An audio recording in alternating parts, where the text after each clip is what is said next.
కర్మానుసారనే బుద్ధి. కర్మ సిద్ధాంతం గురించి వెయిట్ చేస్తున్నావు కదా, ఈ ఒక్క పదం గురించి తెలుసుకుందాం. లైఫ్ చాలా చాలా చాలా తేలికైపోద్ది తెలుసా.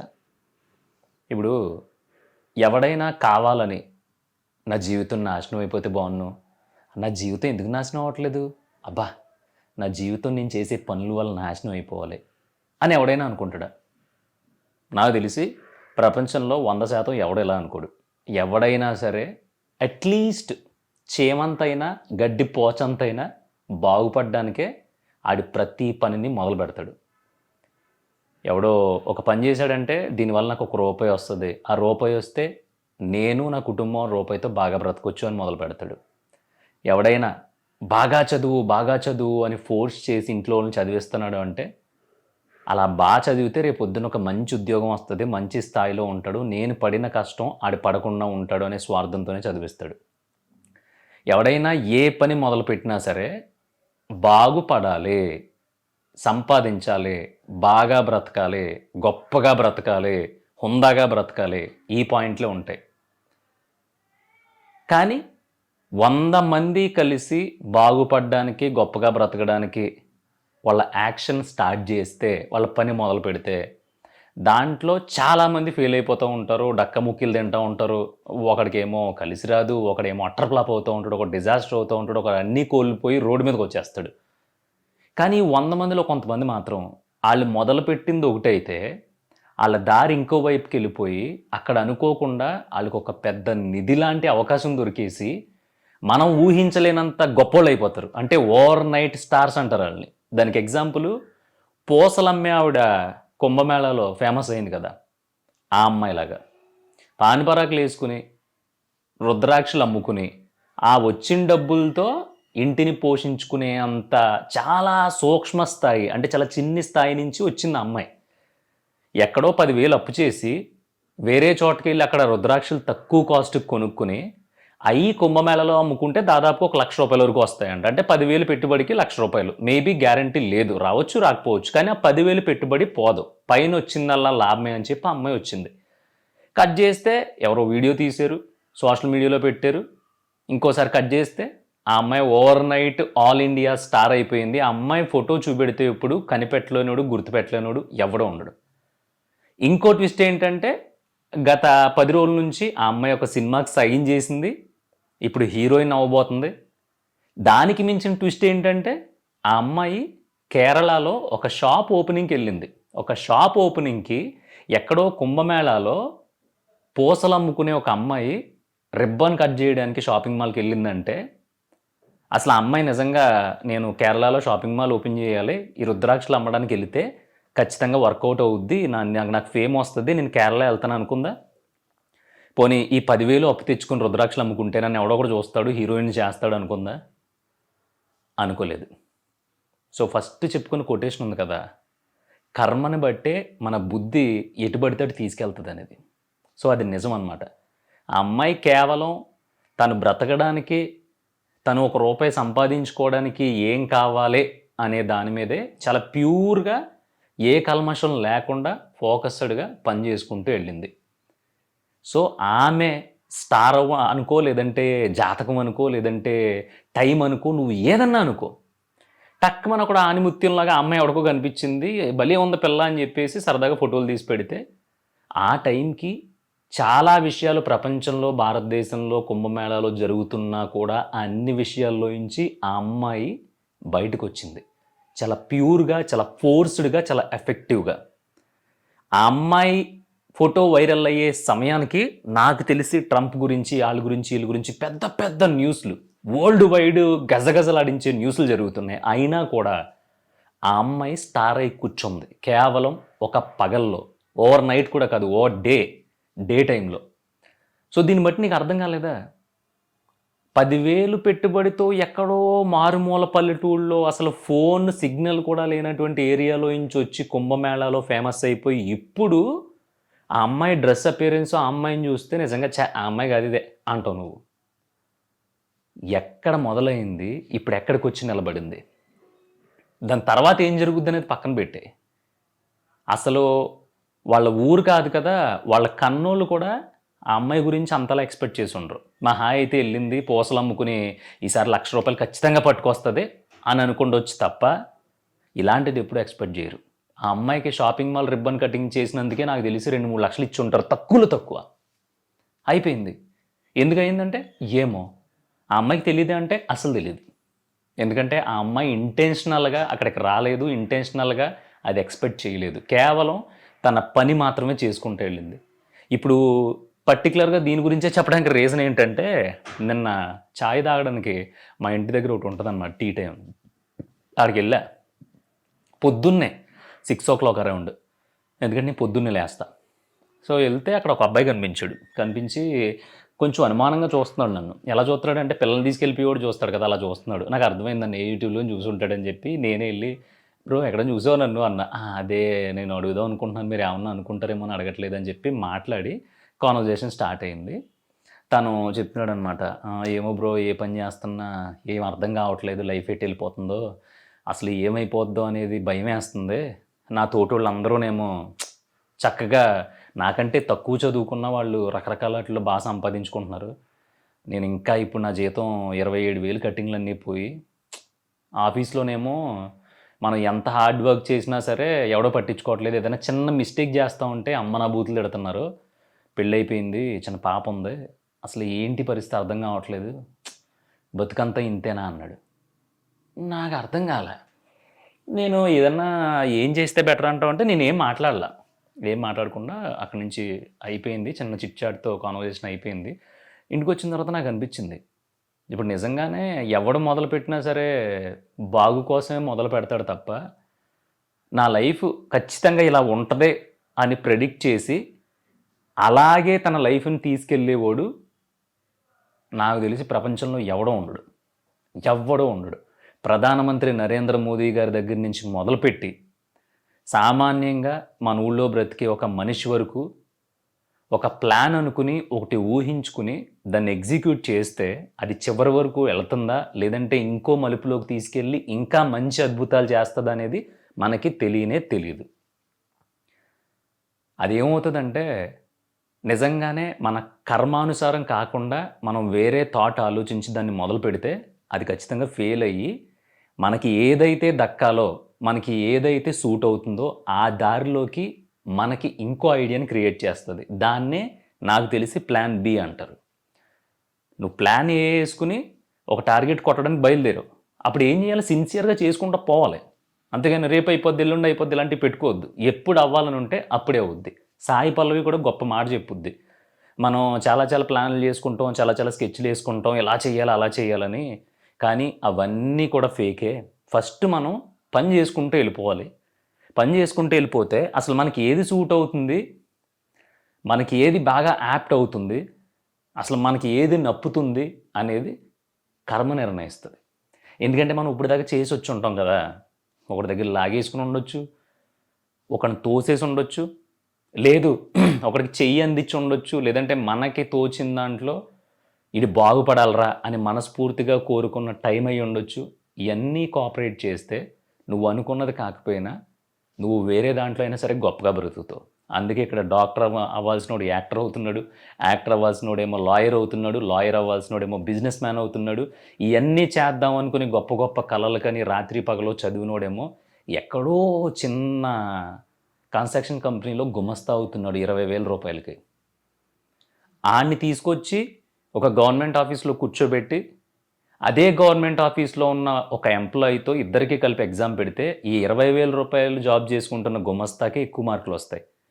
కానీ ఆడి కర్మ ఏంటంటే మేబీ ఆడు చేసుకున్నదా లేదంటే మనం రాసుకున్నదా రాజ్యాంగాల్లో ఇట్ల వల్ల మొత్తం తలకిందులు అయిపోయి ఆడు మొదలుపెట్టిన దానికి ఇప్పుడు ఆడు చేస్తున్న దానికి సంబంధం ఉండట్లే.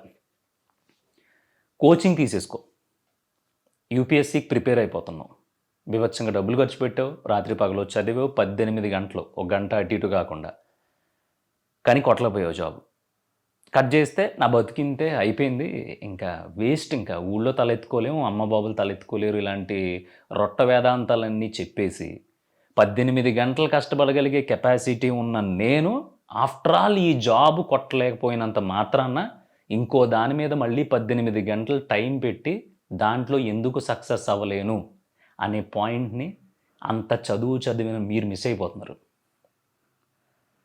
20 సంవత్సరాలు నచ్చినా నచ్చకపోయినా చదువుకుంటూ వచ్చి ఏదో కొన్నో పెద్దో మార్కులతో పాస్ అయ్యి బయటకు వచ్చిన నేను ఇప్పుడు ఎవడో నువ్వు దేనికి పనికిరావు, అసలు నీ వల్ల ఏం కాదు బొక్క, నీకు అసలు నీ తిండి బొక్క అని ఎవడో అన్నాడని చెప్పి అదే మాటని తలపట్టుకుని రూమ్లో కూర్చుని ఏడుస్తూ 25-30 సంవత్సరాలు వచ్చేసినాయి, ఇంకా నేను తిట్లు తింటున్నాను, ఇంకా చేతకానోళ్ళ పడున్నాను అని చెప్పేసి జరిగిందాన్ని రిపీట్ చేసుకుని నువ్వు క్యాసెట్ వేసుకుని తోడేసుకుని గుర్తు చేసేసుకుని బాధపడుతున్నావు చూసావా, అది నీ తప్పు. 20 సంవత్సరాలు నీకు నచ్చని చదువుతో నువ్వు కాపురం చేసావు. ఇంకా నీకు దాదాపుగా 60 సంవత్సరాల టైం ఉంది. నీకు నచ్చకపోయినా నీకు బద్ధకంగా ఉన్నా ఇంకొక 2-3 సంవత్సరాలు ఏదో దాని మీద బుర్ర పెట్టావు అనుకో, ఈసారి నీ కర్మానుసారే అంటే నీ కర్మను బేస్ చేసుకుని అది నిన్ను మంచి ప్యాత్లోకి ఖచ్చితంగా తీసుకెళ్తుంది. ఈ కర్మల గురించి లేదంటే వీటి గురించి మాట్లాడినప్పుడు కొంతమంది బ్యాచ్ ఉంటారు, వాళ్ళు తెలివైన వాళ్ళో లేదంటే అవుట్ ఆఫ్ ది బాక్స్ థింకర్సో లేదంటే దాన్ని ఏమంటారో బాగా ఓవర్ థింకర్సో నాకు తెలియదు, కానీ ఆహా అవునా అంటే ఒక వారం రోజులు దాన ధర్మాలు చేసేస్తే నీకు మంచి జరిగిపోద్దా, నీకు మంచి జాబ్ వచ్చేస్తుందా, మంచి లైఫ్ వచ్చేస్తుందా అంటే అలాంటి బుర్ర తక్కువ వేదవులకి మనం సమాధానం చెప్పలేం. కావాలంటే నువ్వు మొదలుపెట్టి చూడు. కరెక్ట్గా ఈరోజు 7 గంటలకి నేను బస్ స్టాండ్కి వెళ్ళాలి. ఎందుకు వెళ్ళాలి అంటే ఆ బస్ స్టాండ్కి ఉదయం 7 గంటలకి 6:100 అయినా సరే ఒక బస్సు వస్తుంది. ఆ బస్సు సిటీలోకి వెళ్తుంది. ప్రైమ్ మినిస్టర్ కాన్వాయ్ కూడా లేట్ అవుద్దేమో కానీ ఆ బస్సు లేట్ అవ్వదు. ఇది నీకు తెలుసు. అందుకని చెప్పి రెడీ అయ్యి 7 గంటలకల్లా ఆ బస్సు ఎక్కి సిటీకి వెళ్తే అక్కడ ఒకడు నీకు ఒక ఉద్యోగం ఇస్తానన్నాడు. కరెక్ట్గా 7:30 కల్లా అక్కడ ఉంటేనే నీకు ఆ ఉద్యోగం వస్తుంది. 7:30 దాటిందా అంటే 7:31 నిమిషాలు అయ్యిందా నీకు ఆ ఉద్యోగం రాదు. ఇది తెలిసి నువ్వు 6 గంటలకే రెడీ అయిపోయి బస్ స్టాండ్కి వెళ్ళి కూర్చున్నావు. 7 గంటలకల్లా టెన్షన్గా వచ్చే బస్సు ఆ రోజు రాలేదు. ఎందుకు రాలేదు అంటే నీకు తెలీదు, ఆ బస్ స్టాండ్లో కూర్చున్న డిపో మేనేజర్కి తెలియదు, ఎవరికి తెలియదు. 7:20 నిమిషాలకు ఆ బస్సు వచ్చింది. అప్పుడు దాకా సతమతం అయిపోయావు. ఉద్యోగం రాదనేది ఒక 20-30 నిమిషాలు నుంచి నీ మైండ్లో తిరుగుతూ ఉంది. చాలా టెన్షన్ పడ్డావు, మదన పడ్డావు. ఎట్టగలకి బస్సు వచ్చింది. 7:20 బస్సు ఎక్కి వెళ్తే నువ్వు అక్కడ వెళ్ళేసరికి 7:30, 7:40, 7:55 నిమిషాలు అయింది. నువ్వు వెళ్ళిన చోట్లో ఎవ్వడు లేడు. నీకు నీరసం వచ్చేసి నేను 6 గంటలకు లేచి వచ్చాను. 6 గంటలకు లేచి వచ్చిన నేను 7 గంటలకు బస్సు ఎప్పుడు వచ్చేది. అసలు ఇప్పుడు దాకా నాకు 25 సంవత్సరాల జీవితంలో ఎప్పుడూ కూడా 7 గంటల బస్సు లేట్ వచ్చిందిరా అని మా ఊళ్ళో ఎవడో అనలేదు. అలాంటిది ఈరోజు లేట్ వచ్చిందంటే నా దరిద్రం, అది దరిద్ర దేవత నెత్తి మీద నాట్యం చేస్తుంది, ఇంక నా బతుకింతే అని తిట్టుకోవడం మొదలు పెడతావు. కానీ అలాంటి సిచ్యువేషన్ ప్రతి దాంట్లోని నీకు వస్తుంది, గుర్తుపెట్టుకో. అలా వచ్చినప్పుడు నీతో నువ్వు చెప్పుకోవాల్సిన మాట ఒకటి ఉంది. అదే దాన్ని ఏమంటారంటే ఇది నా కప్ ఆఫ్ టీ కాదు. అంటే ఈ ఉద్యోగం నా కోసం కాదు, ఎవడి కోసం, అది నా కోసం ఇంకా గొప్పగా ఏదో రెడీగా ఉంది. సో అదేంటనేది టైం డిసైడ్ చేస్తుంది. ఈలోపు నేను ఎంతైతే ఫోర్స్డ్గా పొద్దున్నే లేచి 6 గంటలకు బస్ స్టాండ్లో కూర్చుని 7 గంటల బస్ కోసం వెయిట్ చేసి 7:20కి వచ్చినా సరే ఓపిక్గా బస్సు ఎక్కి ఎంత బాధపడినా సరే ఇంకా అవకాశం వస్తుందేమో అని చెప్పేసి ఇక్కడ దిగేవు చూసావా, అదే ఊపుని కంటిన్యూ చేసుకుంటూ రేపొద్దున్న మళ్ళీ ఇంకో ఏదో పనికి అదే 7 గంటల బస్సు కోసం వెయిట్ చేసి బస్సు ఎక్కి సిటీకి వచ్చావు. వస్తే ఇంకొక అతను కనిపించాడు. మొన్న ఏదో ఉద్యోగం కోసం 7:30కి మా ఊడు రమ్మన్నాడు కదా, అది కాదు కానీ ఇంకోటి ఉంది నా దగ్గర, చేస్తావా అన్నాడు. చేస్తాను సార్, ఏదైనా నాకు కొంచెం ఉద్యోగం ఇంపార్టెంట్ అన్నావు. వెళ్ళావు, పనిలో చేరావు. అక్కడ నీకు నచ్చిందా నచ్చలేదా అన్నది పక్కన పెట్టేస్తే ఆ ఉద్యోగంలో నువ్వు చేసే పని అవతలోడికి విపరీతంగా నచ్చేయడం వల్ల నీ గ్రోత్ రేటు నువ్వు అనుకున్న దానికంటే 10 times ఎక్కువగా ఉంది. ఎగ్జాంపుల్ ఏంటో చెప్పనా, ఆ పూసలు అమ్ముకునే మొనాలిసా లాగా. తను చాలాసార్లు చాలా జాతరలకు వెళ్ళి ఉంటుంది, అప్పు చేసి చాలాసార్లు రుద్రాక్షలు అమ్ముకుని ఉంటుంది, 10ో 11 తెచ్చుకుని ఉంటుంది. ఒక్కొక్కసారి ఆ అమ్మాయి ఊహించినంత లాభం రాలేదేమో, ఆ అమ్మాయి ఎంతైతే ఎక్స్పెక్ట్ చేసిందో అంతలా రిటర్న్ తీసుకురాలేకపోయిందేమో. కానీ ఈసారి ఈ కుంభమేళాకి లాస్ట్ టైం ఎంతైతే ఎన్ని జాతరలైతే కాళ్ళరిగేలా తిరిగి, చేతులు అరిగిపోయేలా పూసల దండలు పట్టుకొని తిరిగిందో అదంతా చక్ర వడ్డీతో సహా వచ్చి ఆ అమ్మాయి అకౌంట్లో పడింది. ఇదంతా అమ్మాయి ఊహించిందా? ఊహించలేదు. వెళ్ళిన ప్రతిసారి 10,000 పెట్టుబడి పెట్టడం, మళ్ళీ 15,000 20,000 వస్తే ఆ 20,000 తెచ్చుకుని ఆ 20,000లో 10,000 సేటు దగ్గర తెచ్చిన అప్పు కట్టేయడం, ఇంకో 10,000తో మళ్ళీ జాతర వచ్చేదాకా గడపడం. అలా హ్యాపీగా బ్రతికేసింది. ఎప్పుడూ కూడా నాకు అమ్ముడవ్వట్లేదు, అందరికీ అమ్ముడిపోతున్నాయి, నేను ఒక్కదాన్ని ఎలా అయిపోయాను ఎప్పుడు ఫీల్ అవ్వాల. కళ నవ్వుతూ ఉంది. ఆ అమ్మాయి ఏ ఫోటో అయినా చూడు, ఎక్కడా నార్మల్గా సాడ్గా లేదు, ప్రతి చోట నవ్వుతూనే ఉంటుంది. సో నీ లైఫ్ అలా ఉండాలంటే నువ్వు కూడా అంతే పాజిటివ్గా, అంటే నీకు వచ్చే అవకాశం గురించి ఎప్పుడు కూడా నువ్వు బ్యాడ్గా ఆలోచించకూడదు. నీకు రాలేదు అంటే అది నీది కాదు. నువ్వు ఒకవేళ టైంకి వెళ్ళినా కూడా, ఒకవేళ అదే 7 గంటల బస్సు టైంకి వచ్చేసి నువ్వు 7:30 కల్లా అక్కడ స్టాట్యూలా నిలబడి ఉన్నా కూడా నీకు అవకాశం ఇవ్వాల్సిన వాడు ఎవడైతే ఉంటాడో ఆడు రాకపోవచ్చు. ఎందుకంటే అది నీది కాదు కాబట్టి. సో నీకు రావాల్సింది, నీకు కావాల్సింది ఖచ్చితంగా వచ్చి తీరుతుంది. నువ్వు గోడ కట్టేసుకుని ఇంట్లో కూర్చున్నా కూడా. కానీ ఆ గోడ కట్టుకుని మధ్యలో కూర్చున్న నువ్వు ఆ 4 గోడల మధ్యలో కూడా నీ పని నువ్వు చేసుకుంటూ ఉండాలి. అలా చేసుకోకుండా ఖాళీగా కూర్చున్నంత మాత్రాన వచ్చేస్తుంది, ఎరగదీసేస్తుంది, మన టైము, జాతకాలు, గ్రహాలు అనుకూలిచ్చేస్తాయి అంటే కాదు. కర్మ అనేది ఎలా వచ్చిందనేది పక్కన పెట్టేస్తే అది వస్తుంది. ఎంతమందిని ప్రేమించి ఉంటాం, ఎంతమందికి లైన్ వేసి ఉంటాం, అసలు ఎంతమంది మీద మనసు పాడేసుకుని ఉంటాం. ఇప్పుడు ఎవరిని చేసుకున్నాం, ఎవరిని చేసుకోబోతున్నాం, ఏమన్నా ఐడియా ఉందా? లేదు కదా. అందుకనే మన కర్మని బట్టే మన టైము, మనకి రావాల్సింది మనం అనుభవించాల్సింది ఉంటుంది. అంతేగాని నా బతుకు నాశనం అయిపోవాలి అని ఇక్కడ ఎవడో ఏది మొదలు పెట్టడు. అది గుర్తుపెట్టుకో. అంతేగాని సిన్సియర్గా మొదలుపెట్టినా సరే పాస్ అవ్వలేకపోతున్నాను, సిన్సియర్గా నేను కష్టపడుతున్నా సరే నాకు రావాల్సింది రావట్లేదు, నాకంటే నాలెడ్జ్ తక్కువ ఉన్నోడు కూడా ఎక్కడో అందలం ఎక్కి కూర్చుంటున్నాడు, ఇదేం కర్మరా బాబు అని ఎప్పుడు ఆలోచించుకో. ఆడికి వచ్చింది ఎంజాయ్ చేయనియండి, ఆడికి దక్కాలది, దక్కింది ఎంజాయ్ చేయని. నీకు దక్కాల్సింది దానికి 10 రెట్లు ఉండొచ్చు, లేదా దానికంటే తక్కువ రావచ్చు. నీకు అది మాత్రమే ఉంది, అది మాత్రమే నీ చేతిలోకి వచ్చే అవకాశాలు రాసి పెట్టేసి ఉన్నాయి, అంతే, ఫిక్స్ ఇది.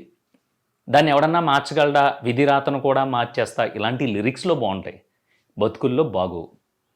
నేనే చెప్తున్నాను కదా, నేను చేసుకుంటూ వెళ్తున్నా, రేపొద్దున ఏదో అవకాశం వచ్చేస్తుంది, స్టార్ అయిపోతానేమో, ఎల్లుండంగో వాడు రమ్మన్నాడు, ఈ అవకాశంతో మొత్తం దశ మారిపోద్దని నేను ఎప్పుడూ అనుకోను. వెళ్ళడం, కలవడం, మన దగ్గర ఏముందో అది వాళ్ళకి చెప్పడం, వాళ్ళకి నచ్చితే ఇంకో రోజు రమ్మంటే మళ్ళీ వెళ్ళడం. ఏమో ఆడి వల్ల కాకపోయినా ఆడి పక్కోడి వల్ల రేపొద్దున గొప్ప అవకాశం రావచ్చేమో. ఇలా ఉంటుంది నా డైలీ దినచర్య. అందుకని అర్థం చేసుకో. కర్మ సిద్ధాంతం గురించి చాలాసార్లు చాలామంది అడిగారు కదా, ఈ చిన్న పాయింట్కే ఎంతసేపు పట్టిందంటే కర్మ సిద్ధాంతం మాట్లాడుకునే అంత గొప్ప నాలెడ్జ్ నాకు ఉందో లేదో నాకు తెలియదు. కానీ ఈ చిన్న పాయింట్ ఏదైతే ఉందో, ఈ పాయింట్ మన బ్రహ్మానందం గారు ఒక ఛానల్లో పాడ్కాస్ట్ ఇచ్చినప్పుడు మాట్లాడారు.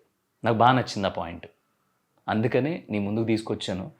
ఈ వీడియో చాలా ఇంపార్టెంట్, చాలా ప్రీషియస్ నా వరకు అనిపించింది. నీకు నిజంగా ఇదంతా విన్న తర్వాత అంతే ప్రీషియస్ అనిపిస్తే మాత్రమే దీన్ని లైక్ చేసి ఖచ్చితంగా నీ వాట్సాప్ స్టేటస్లో దీన్ని షేర్ చేయి, నీ సోషల్ మీడియాలో షేర్ కొట్టు. ఎందుకు చెప్తున్నానంటే చాలామంది నిరాశతోనే బ్రతుకుతున్నారు, లేదంటే అత్యాశతో బ్రతుకుతున్నారు. అంతే తప్ప ఈ నిరాశకి అత్యాశకి మధ్యలో మన పని మనం చేసుకుంటా పోతే వచ్చేది ఖచ్చితంగా వస్తుంది అనే ఒక పాయింట్ సామెతగా వాడుతున్నారు తప్ప దాన్ని ఎవడో పాటించట్లా. అది పాటిస్తే మాత్రం లైఫ్ ఎప్పుడూ కూడా చాలా అంటే చాలా జోష్గా ఉంటుంది. ఇది నమ్మకం కాకపోతే ఇంకొకసారి వీడియో చూడు, ఖచ్చితంగానే క్లారిటీ వస్తుంది.